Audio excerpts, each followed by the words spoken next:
Қазақ халқы үшін салт-дәстүр жай ғана әдет-ғұрып емес, ол ұрпақтан-ұрпаққа жалғасқан ұлы тәрбие мектебі. Біздің әрбір салтымыздың астарында терең философия мен адамгершілік жатыр. Мәселен, орталық Азия халықтарында, соның ішінде қазақ, қырғыз, өзбек жұртында амандасудың өзіндік үлкен мәдениеті бар. Атты адам жаяуға, жасы кіші үлкенге бірінші болып сәлем береді.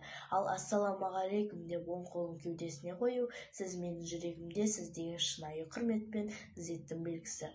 Бұл адамды жоғары бағалаудың ерекше нышаны.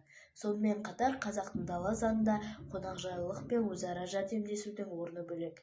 Үйіне келген адамға тегін қонақасы беріп, жылы қабақ таныту әр үй иесінің қасиетті борышы. Тіпті жолаушы тиісті құрмет көрмесе, биге шағым айтуға құқылы болған. Бұл біздің халықтың мәрттігі мен жомарттығын көрсетеді.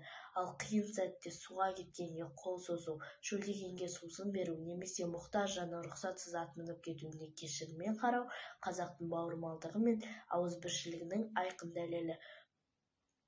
Отбасылық құндылықтардың ішіндегі ең маңыздысы тұсаукесер салты. Сәби қаз тұрғанда оның қадамы нық, болашағы жарқын болсын деп ала жіппен тұсауын кесеміз. Бұл жердегі ала жіп, ешкімнің ала жібін аттамасын, адал болсын деген ұлы ұғымнан туған. Тұсауы кесілген баланың алдына қойылатын кітап, домбыра немесе микрофон сияқты заттар оның келешек өмір жолын таңдауына деген игі тілекпен ырым. Осынау асыл мұраларымызды дәріптеу біздің ортақ парызымыз. Назарларыңызға рахмет.